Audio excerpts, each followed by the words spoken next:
जय हिंद बच्चों। आप लोगों के बीच एक और क्लास 10th की विज्ञान का नया चैप्टर बायोलॉजी का स्टार्ट करने जा रहे हैं। आपको इस चैप्टर को अच्छे से पढ़िएगा, बहुत ही इंटरेस्टिंग चैप्टर है, पढ़ने में बहुत मजा आएगा। चैप्टर का नाम है जीवों में जनन। जीव को इंग्लिश में बोलते हैं बच्चों एनिमल्स, पूरे तोड़ के समझाएंगे लोग एनिमल्स। और मे को इंग्लिश में बोलते हैं इन, और जनन को इंग्लिश में बोलते हैं रिप्रोडक्शन। रिप्रोडक्शन।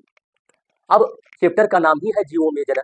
इंग्लिश में बोलेंगे तो कोई भी इंग्लिश जो सेंटेंस होता है वो हिंदी वाला सेंटेंस सीधा, और उसी हिंदी को अगर इंग्लिश बनाना चाहेंगे तो उसका इंग्लिश में उल्टा बोला जाता है। तो जीवों में जनन को अगर इंग्लिश में बोलेंगे तो एनिमल्स इन रिप्रोडक्शन नहीं, रिप्रोडक्शन इन एनिमल्स। चैप्टर का नाम रिप्रोडक्शन इन एनिमल्स। आइए सबसे पहले जीव के बारे में जानेंगे। तो पृथ्वी पर बहुत प्रकार की जीव होती है, उनमें से कई कैटेगरी में बांटा गया जो क्लास 10th में हम बताए थे। एक कोशिकीय, बहुकोशिकीय में प्रोटोजोआ, पेरिफेरा, सिंट्रेटा, प्लेटिहेल्मिन्थेस, स्केलेहेल्मिन्थेस, इकाइनोकार्डेटा, कार्डेटा, मोलास्का, आर्थ्रोपोडा, स्तनधारी, मत्स्य, पक्षी वर्ग, बहुत सारे जीवों की कैटेगरी बताई थी। अब इन जीवों में जनन के बारे में पढ़ना है। तो जनन क्या होता है सर? जनन, जनन इंग्लिश में इसी को बोलते हैं रिप्रोडक्शन। इंग्लिश में बोलते हैं रिप्रोडक्शन। जनन क्या होती है? क्या जनन करना आवश्यक है कि नहीं आवश्यक है? क्या जनन जय प्रक्रम में भाग लेगी कि नहीं लेगी? ये 3 क्वेश्चन जनन से बनेगा, बाकी इससे कोई भी क्वेश्चन नहीं बनने वाला है। जनन है क्या? तो जनन कहने का मतलब हुआ कि जब मेल एंड फीमेल की आपसी संपर्क से जो बच्चे की निर्माण होती है, तो बच्चे के निर्माण होने में मेल और फीमेल की जो संबंध बनाना पड़ता है, वही संबंध को ही बोलते हैं जनन। मतलब पुरुष और स्त्री, पुरुष को ही बोलते हैं नर और इसी को बोलते हैं मादा। कि जब नर तथा मादा का जब शादी होगा, मैरिज होगा, और मैरिज होने के बाद आपस में जो संबंध बनेगी, आपस में जो संबंध बनेगी, क्यों संबंध बनेगी? ताकि बच्चे का निर्माण हो सके। तो आपस में जो संबंध बनेगी ना, उसी को बोलते हैं जनन। अब ये जनन का इंग्लिश में रिप्रोडक्शन बोलते हैं। रिप्रोडक्शन तोड़ के ही देखो ना, प्रोडक्शन मतलब प्रोडक्ट का निर्माण करना, प्रोडक्ट होना, प्रोडक्शन करना मतलब निर्माण होना, और रिप्रोडक्शन बार बार निर्माण करना, रीजनरेशन, रिकंटिन्यू, रिकाउंटिंग, बहुत में नहीं होता है रिकाउंटिंग, काउंटिंग हुआ फिर उसमें खुशी नहीं है तो रिकाउंटिंग, फिर रिकाउंटिंग, तो बार बार गिनती को ही रिकाउंटिंग। उसी तरह बार बार अगर प्रोडक्शन करना है, बच्चे को जन्म देना है तो रिप्रोडक्शन। अब जनन का मतलब समझ आ गया कि जब मेल और फीमेल आपस में संबंध बनाएंगे तो संबंध जिस तरह से बनाएंगे वही प्रक्रिया क्या कहलाएगा? जनन कहलाएगा। बच्चों एक चीज और है, क्वेश्चन पूछता है क्लास 10th में कि क्या जनन जय प्रक्रम के अंतर्गत आएगा कि नहीं आएगा? तो वहां से अब लेके चलेंगे टॉपिक जय प्रक्रम में कि सर जय प्रक्रम फिर क्या होता है? जय प्रक्रम, जय प्रक्रम का मतलब हुआ बच्चों वैसे प्रक्रिया जो हमारे शरीर को जिंदा रहने में अहम भूमिका निभाती है। जैसे अगर हम लोग खाना नहीं खाएंगे तो क्या धरती पर जिंदा रह पाएंगे? नहीं रह पाएंगे। अगर नहीं रह पाएंगे तो खाना खाना भी एक जय प्रक्रम है। अगर हम लोग सांस ले रहे हैं, अगर सांस नहीं लेंगे तो क्या जिंदा रह पाएंगे? नहीं सर, तो भी सांस लेना एक जय प्रक्रम के अंतर्गत आएगा।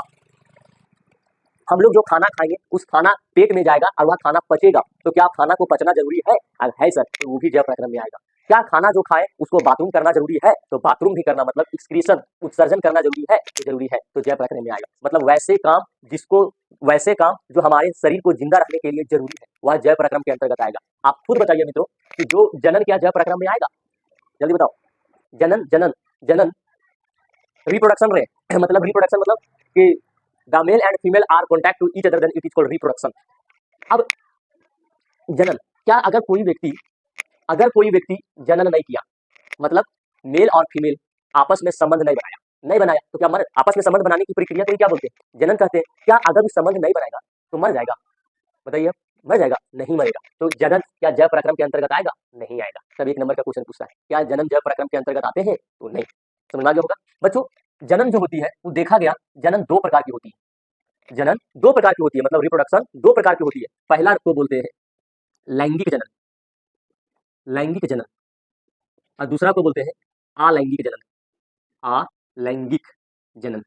इंग्लिश में बोलते हैं लैंगिक जनन को सेक्सुअल रिप्रोडक्शन, सेक्सुअल रिप्रोडक्शन, और अलैंगिक जनन को असेक्सुअल रिप्रोडक्शन, असेक्सुअल रिप्रोडक्शन।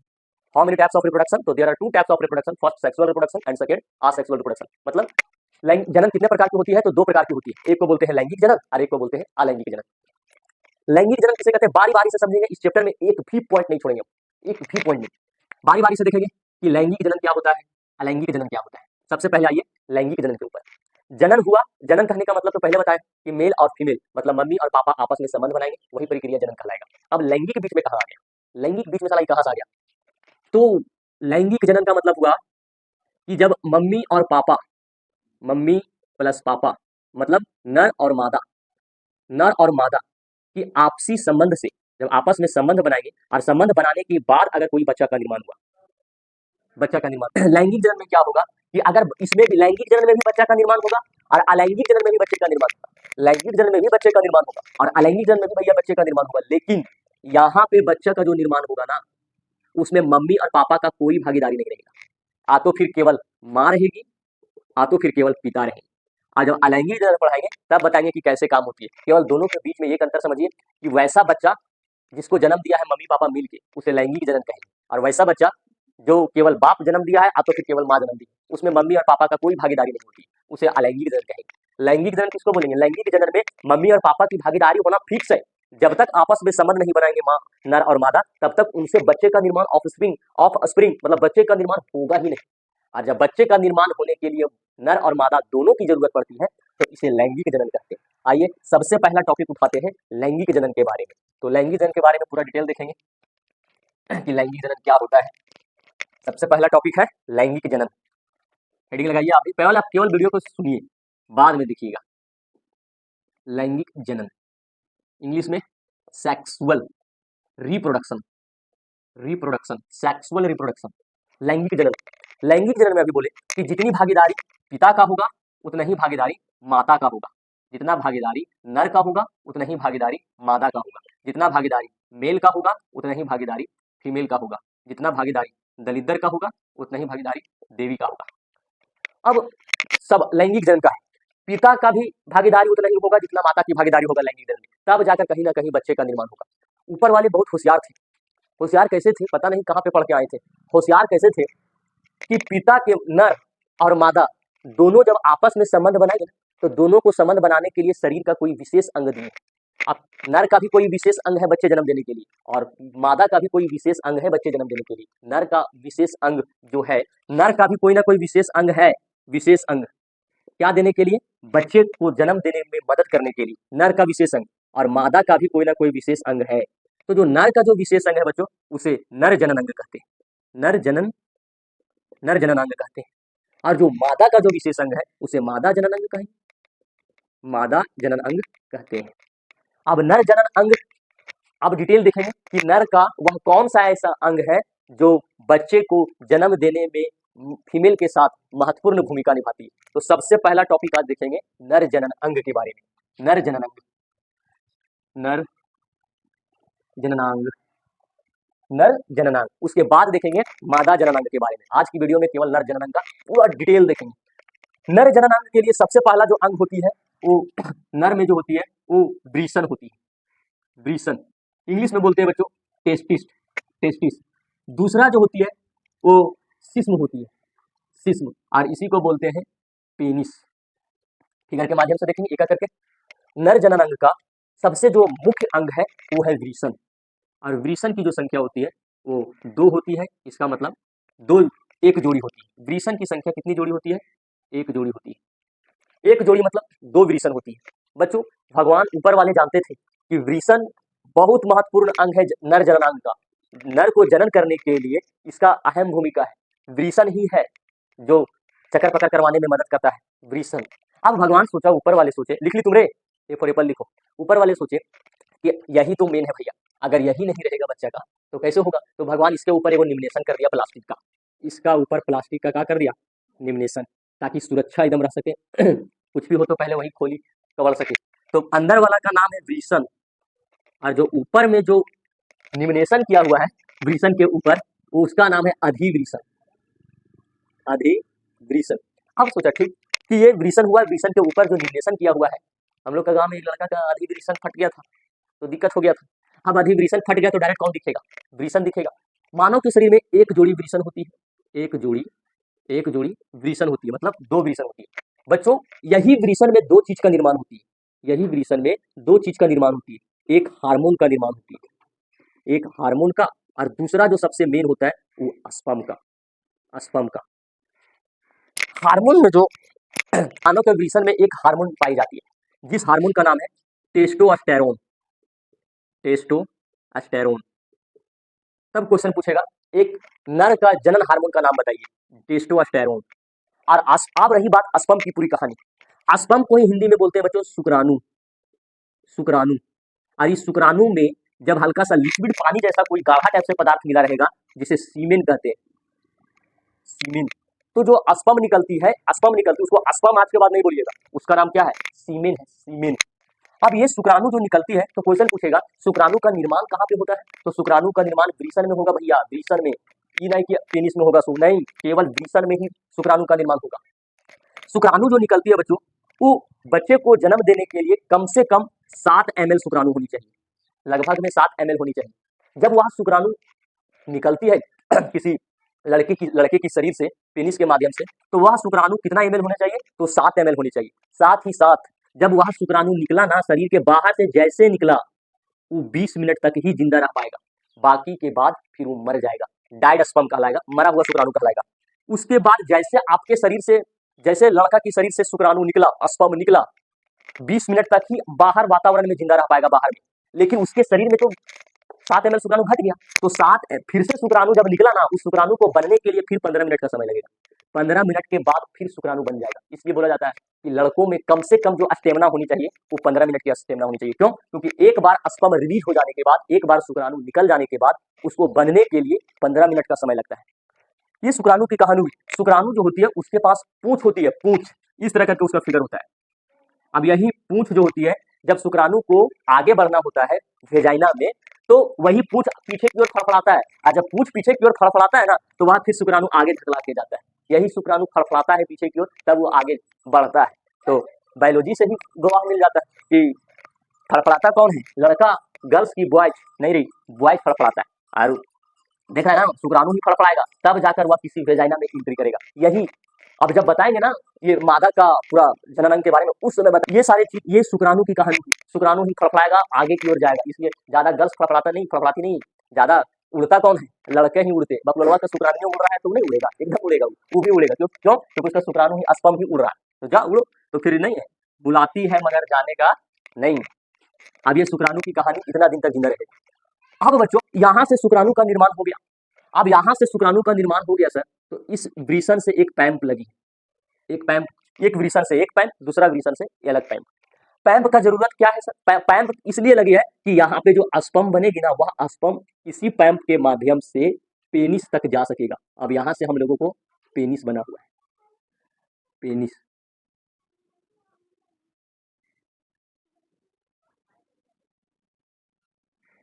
हम लोगों को ये है पेनिस, पेनिस, पेनिस को ही बोलते हैं सिस्म, सिस्म। पेनिस का काम क्या, स्पर्म बनाना है, शुक्राणु का बनाना नहीं। पेनिस का काम केवल मात्र 2 ही काम है पेनिस का भैया। पहला काम यही है कि जो वृषण, जो शुक्राणु बनाएगा, उसको वेजाइना तक पहुंचा देना।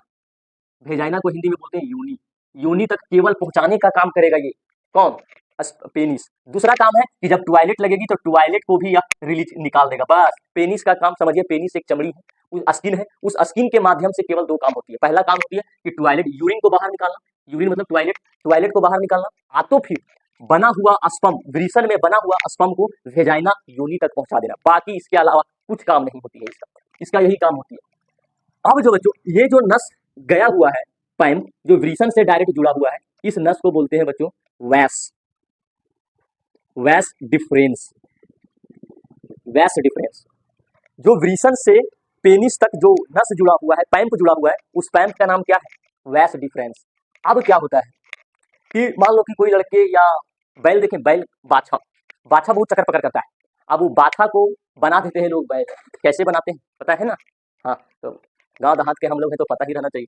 अब बाछा को बना देते हैं बैल, कैसे बनाते हैं, तो बाछा जो रहता है उसमें वृषण पूरा एकदम टनटनाव रहता है, एकदम पूरा फिक्स है, पूरा एकदम मजबूत, कि जब स्पर्म, जब किसी को देखेगा तब स्पर्म बन जाएगा। जो अब बन गया स्पर्म, तो इसको रिलीज करने का मन करेगा, अब ये स्पर्म बन जाएगा बाछा में। लेकिन जब देखता है कि वो बाछा बहुत उड़ रहा है, बहुत उड़ रहा है, तब उसके जो मालिक होते हैं उसका वृषण को चाप देते हैं, और चाप देने के बाद क्या करते हैं, उसका ये वाला भाग को कटिंग कर दिया जाता है। खस्सी देखें, बढ़िया खस्सी को क्या किया जाता है, उसको वृषणे को काट कर अलग कर दिया जाता है, तब वो चक्कर इन्हें उन्हें चक्कर पका नहीं देखता है, तो यही काट दिया जाता है। अब वैस डिफरेंस, अब सोचने वाली बात है, पुरुषों में भी नसबंदी होती है, केवल महिला में ही नसबंदी नहीं होती है, पुरुषों में भी नसबंदी होती है। अब जरा सोचिए ना कि पुरुषों में नसबंदी कैसे होगा, कहाँ से होगा?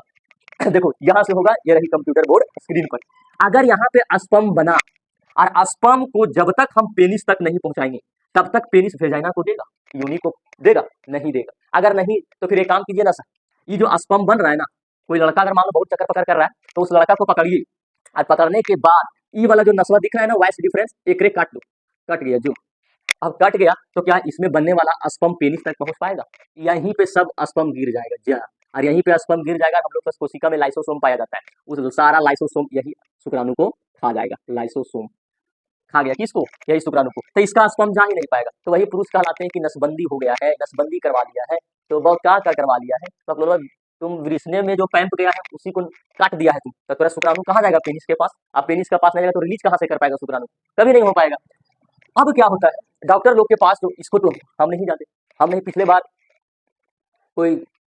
या पिछले बार कोई बैच पूछा था कि सर कि ये सर हाइड्रोसिल कैसे हो जाती है सर? तो हाइड्रोसिल होती है बच्चों कि जब आपके वृषण में चोट लगेगी ना, तो चोट लगने के बाद आपका वृषण स्वेलिंग कर जाएगा, फूल जाएगा, तो फूल जाने को ही बोलते हैं हाइड्रोसिल हो गया। अब क्या, पिछले बार बोला सर कि ऑपरेशन, पिछले बार का एक लड़का पूछा था सर कि ऑपरेशन कैसे होता है सर?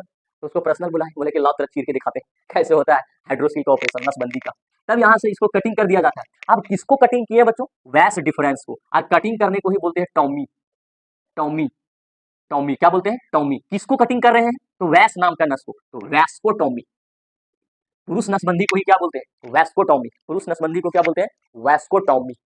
तब वैस्कोटॉमी हो जाने के बाद क्या होता है, वह पुरुष न इधर उधर जाएगा न कहीं जाएगा। मतलब कुल मिला समझिए, बाछा है तो ठीक है, बैल हो गया तो वैस्कोटॉमी हो गया तेरा। कोई अगर लड़का बहुत ज्यादा उड़ रहा है तो उसको पकड़ लीजिए और उसका वृषण में उसको दिखा दीजिएगा वीडियो की, देखिए सतीश सर पढ़ाए कि वृषण के पास दुगो नस गया रहता है, उस नसवे को काट दो, जो कट गिलो, बहुत चक्कर पकड़ करता है। अब कट जाने के बाद आपका ना स्पर्म पेनिस तक जा पाएगी, ना पेनिस के माध्यम से वेजाइना तक जा पाएगी।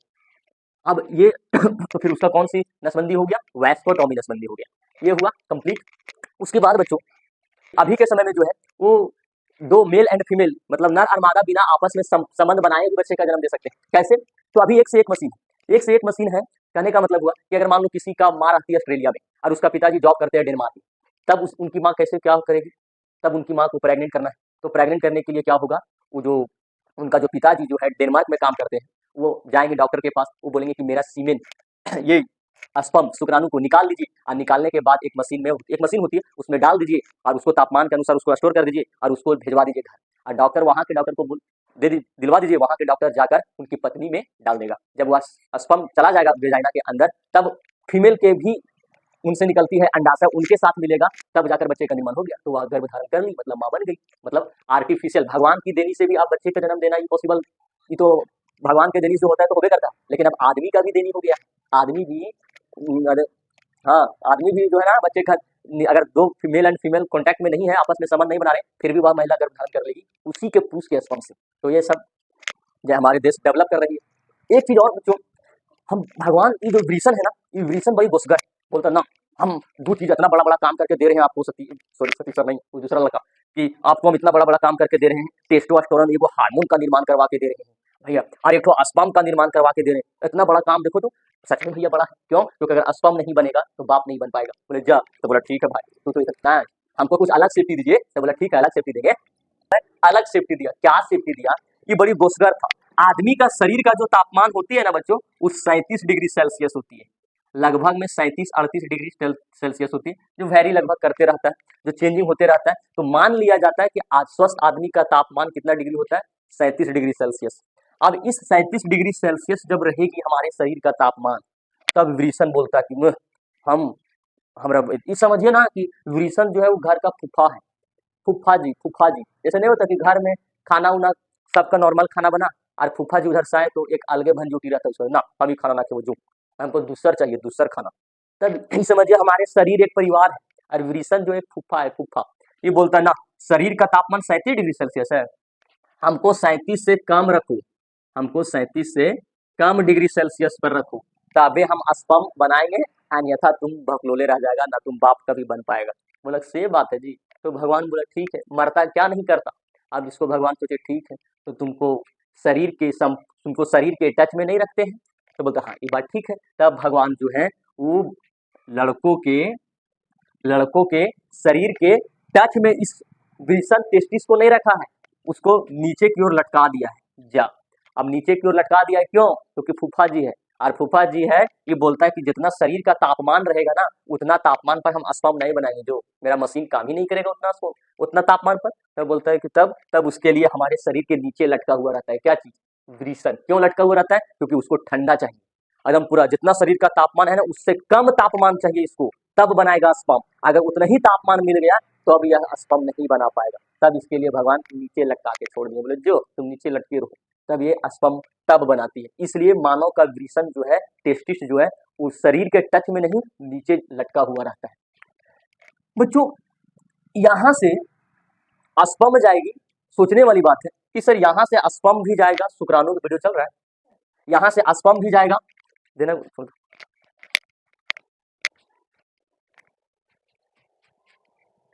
अब सोचने वाली बात है कि यहाँ से स्पर्म भी जाएगा सर, शुक्राणु भी हम लोगों को पेनिस से निकलता है सर, और टॉयलेट भी निकलता है सर, तो बात क्या है सर? यहीं पे हम लोगों के बगल में रहता है किडनी।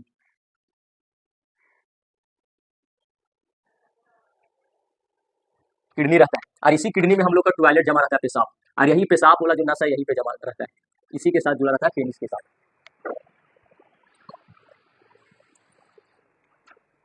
अब यही जो किडनी है, इसी यूरिन ब्लैडर, मूत्राशय की थैली में पेशाब जमा रहता है, और जब थैली भर जाता है तो यही पेनिस के माध्यम से फिर चल जाता है, पेन बाहर निकल जाता है। लेकिन शुक्राणु और हम लोग का टॉयलेट कभी एक ही बार नहीं निकलेगा, कभी नहीं एक ही बार निकलेगा। अगर आपको निकल रहा है भैया तो आपको बीमारी है।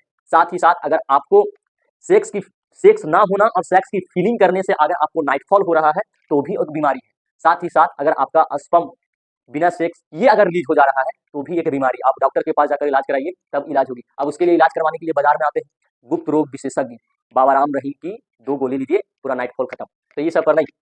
अब ये जो टॉयलेट जो है और यहाँ से जो स्पर्म निकल रहा है, वो दोनों को जाने के लिए एक एक रास्ता है। तब यहाँ पे कोई द्वारपाल बैठा होना चाहिए ना, कि कभी स्पर्म को बाहर करे तो कभी टॉयलेट को बाहर करे, तो कभी स्पर्म को बाहर करे। जब स्पर्म बाहर होगी तो टॉयलेट को रोक दो कि बाबू ये टॉयलेट अभी स्पर्म जा रहा है, तो तुम रुक जाओ, अभी तुम नो कमी। जब स्पर्म रुकेगा तब फिर टॉयलेट जाएगा, दोनों कभी नहीं जाएगी। तो ये जो द्वारपाल यहाँ पे बैठा हुआ है ना बच्चों, इस द्वारपाल को बोलते हैं प्रोस्टेट। प्रोस्टेट क्या बोलते हैं? प्रोस्टेट। तो प्रोस्टेट ग्रंथि, इसको बोलते हैं प्रोस्टेट ग्रंथि। यही जो प्रोस्टेट ग्रंथि है बच्चों, वो डिसाइड करता है कि अगर वृषण से शुक्राणु बना तो शुक्राणु जाएगा, अगर टॉयलेट बना तो टॉयलेट जाएगा, दोनों कभी एक ही बार नहीं जा सकता है। तो इसको रोकने का काम कौन करता है? प्रोस्टेट ग्लैंड्स, प्रोस्टेट ग्रंथि। यही अगर मान लो शुक्राणु जाना है, ये वाला हल्का ये नहीं आ जाएगा, तब इधर से चल जाएगा। अगर मान लो कि टॉयलेट बाहर निकालना है, ये नीचे आएगा तो ये चल जाएगा। एक चीज और, हम लोगों को जो टॉयलेट होती है वो छू के देखिएगा गर्म रहती है। क्यों गर्म रहती है? क्योंकि टॉयलेट हम लोगों को शरीर का संपर्क में होती है, इसलिए वह गर्म होती है। लेकिन वह जो शुक्राणु जो होती है वो कहाँ बनती है? वृषण में। और वृषण क्या शरीर के टच में रहता है? नहीं, इसलिए वृषण मतलब शुक्राणु जो है उसको छू के देखिएगा ठंडा रहती है। तो इसका प्रोस्टेट का काम क्या है? प्रोस्टेट ग्रंथि का काम डिसाइड करना कि कौन में आए, कभी बोलेंगे बुलाएंगे, कभी यूरिन, कभी टॉयलेट का, तो कभी स्पर्म का।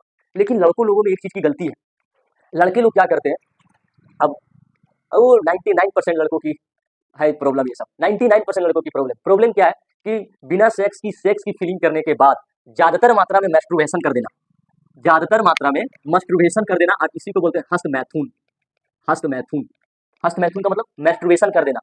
अब कैसे समझा हम हस्तमैथुन किसको कहते हैं, बाकी आप लोग खुद समझ में आ रहा है। हस्तमैथुन मतलब मस्टरबेशन, मैस्टरबेशन। अब मैस्टरबेशन कर देने से क्या होता है कि ज्यादा मैस्टरबेशन कर देने का मतलब हुआ कि आप जबरदस्ती स्पर्म को बाहर निकाल रहे हैं, जबरदस्ती, आपका मन नहीं है फिर भी जबरदस्ती फीलिंग को सेक्स के प्रति ला रहे हैं। तो जबरदस्ती स्पर्म को बाहर निकालने से क्या होता है कि दरवाजा को बार बार इन्हें होने जाना पड़ता है, बार बार इन्हें होने। तो किसी कमाली को अगर बार बार इधर उधर कीजिएगा तो वो घिस जाएगा, और जब यही प्रोस्टेट जब घिस जाता है ना, तभी होता है नाइट फॉल, कि यहाँ से रोकने वाला फिर कोई है ही नहीं रहता है। तो इधर से स्पर्म हल्का सा भी फीलिंग आएगा, यहाँ पे दरवाजा अगर नॉर्मल है तो जबरदस्ती निकल जाएगा। तो ज्यादातर हस्तमैथुन लड़कों को करने से एक बीमारी हो जाती है कौन सा? एक कैंसर हो जाती है, जिस कैंसर का नाम है प्रोस्टेट कैंसर। प्रोस्टेट कैंसर लड़कों में ये अक्सर होती है, प्रोस्टेट कैंसर फिक्स है। जो लड़के ज्यादा मैस्टरबेशन करते हैं तो ये प्रोस्टेट जो दरवाजा है वो दरवाजे में घिस जाता है। अब दरवाजा घिस गया तो पानी कहीं भी निकल जाएगा, अब पानी कहीं भी निकल जाएगा तो बोलते हैं नाइटफॉल हो रहा है, मतलब प्रोस्टेट कैंसर। नाइटफॉल नहीं रे भैया, प्रोस्टेट कैंसर हो गया है। तो लड़कों में प्रोस्टेट कैंसर होती है, और लड़कियों में अक्सर जो होती है वो ब्रेस्ट कैंसर होती है। ब्रेस्ट कैंसर कैसे होता है वो जब पढ़ाएंगे मादा अंगवाला तब बताएंगे कि जो लड़कियां होती है, महिला जो होती है, मादा जो होती है, वो अपने बच्चे को दूध, अपना वाला दूध नहीं पिलाती है, उसको गैया वाला दूध पिला देती है। अब गैया वाला दूध पिलाती है तो उसका जो दूध का निर्माण जो हो रहा है, उनका जो मादा का जो ब्रेस्ट में दूध का निर्माण हो रहा है वो दूध तो वहीं रह जा रहा है, और दूध जब वहीं रह जा रहा है तो आपका ब्रेस्ट में एक कैंसर हो जाती है, जिस कैंसर को बोलते हैं ब्रेस्ट कैंसर। ब्रेस्ट कैंसर, तो लड़कों में प्रोस्टेट कैंसर और लड़कियों में ब्रेस्ट कैंसर। मैं दावे के साथ बोलता हूँ 99% लड़कियों में ब्रेस्ट कैंसर होगा, और लड़कों की 99% बोलता हूँ कि प्रोस्टेट कैंसर होगा। क्यों? क्योंकि ये सब फीलिंग है भैया, ये सब होगा ही होगा, जाहिर सी बात है। तुम अगर लड़के हैं तो आप अगर हमारे वीडियो देख रहे हैं तो आप हमको समझ आ रहा है, आप हमको बोल रहे होंगे कि सर ये गलत है, लेकिन कहीं ना कहीं हकीकत है। ये ज्यादा मास्टरबेशन कीजिएगा, गलत कैसे आप ही बताइए ना, क्या आपको नाइटफॉल हो रहा है, मतलब रात में सेक्स ना होना, सेक्स की फीलिंग हो रहा है, तब प्रोस्टेट कैंसर है। लड़कियों में क्या ब्रेस्ट कैंसर होती है, वो लड़की लोग ही जाने कि ब्रेस्ट कैंसर कैसे होता है। दूध नहीं पिलाएगी ना बच्चे को तो ब्रेस्ट कैंसर फिक्स है। और लड़कों में प्रोस्टेट कैंसर और लड़कियों में ब्रेस्ट कैंसर। मैं लिख के देता हूँ 99% गर्ल्स एंड बॉयज में होगा, फिक्स है ये हुआ पूरा डिटेल। अगला चैप्टर देखेंगे, अगला पार्ट देखेंगे मादा में जनन अंग, तब कल इस आगे देखेंगे इसका मादा में जनन अंग। आज क्या क्या पढ़े एक बार एक नजर सनसनी नजर से देख लेते हैं कि जनन क्या है। जनन कितने प्रकार की होती है? दो प्रकार की, लैंगिक और अलैंगिक जनन। लैंगिक जनन में मादा और नर दोनों की भागीदारी होती है बच्चे निर्माण करने के लिए, जबकि अलैंगिक जनन में पता नहीं चलेगा कि कौन नर है कौन मादा है, लेकिन उसमें ही बच्चे का निर्माण होगा। और लैंगिक जनन में नर होगा और मादा होगा, दोनों के लिए एक विशेष अंग होती है जिसे नर जननांग बोलते हैं, और मादा के लिए विशेषांग होती है जिसे मादा विशेषांग कहते हैं। नर जननांग का सबसे पहला अंग जो होती है वृषण होती है, और दूसरा सिस पेनिस होती है। वृषण का काम है दो चीज, एक हार्मोन बनाना और एक शुक्राणु का निर्माण करना। हार्मोन का नाम क्या है? टेस्टोस्टेरोन है। और शुक्राणु स्पर्म, और उसी में कुछ लिक्विड पदार्थ मिला रहेगा तो सीमेन कहलाएगा। यही स्पर्म जो होती है, और वही वृषण के ऊपर में जो एक निम्नेशन किया हुआ रहता है, जिस निम्नेशन का नाम अधिवृषण होती है, उसी के साथ नस लगा रहता है पेनिस के साथ, जिसे वैस्ट डिफरेंस कहते हैं। इसी नसबंदी कर दिया जाता है पुरुषों को तो वैस्कोटॉमी कहलाता है। यही स्पर्म, पेनिस का केवल काम है वेजाइना तक अपने स्पर्म को पहुंचा देना और टॉयलेट को बाहर कर देना। वृषण हमारे शरीर के नीचे भाग लटका हुआ रहता है। क्यों? क्योंकि वृषण में स्पर्म का निर्माण तभी होगा जब वह हमारे शरीर के तापमान से कुछ तापमान कम पर रहेगा, तभी वृषण में स्पर्म का निर्माण होगा। पेनिस में स्पर्म जाएगा वेजाइना तक। अब जो है एक टॉयलेट और एक स्पर्म दोनों को बारी बारी से भेजवाने के लिए पेनिस के द्वारा वो क्या चीज लगता है, तो वहां पे एक दरवाजा लगा रहता है, जिस दरवाजा का नाम है प्रोस्टेट। अब ज्यादा मात्रा में दरवाजा घिस जाएगा तो प्रोस्टेट कैंसर हो जाएगी। तो कैसे घिसता है? तो ज्यादा हस्त मैथुन करने से, ज्यादा मास्टरबेशन करने से आपका प्रोस्टेट कैंसर हो जाएगी। यही तक बताएं, बाकी मिलेंगे नेक्स्ट वीडियो में, तब तक के लिए जय हिंद।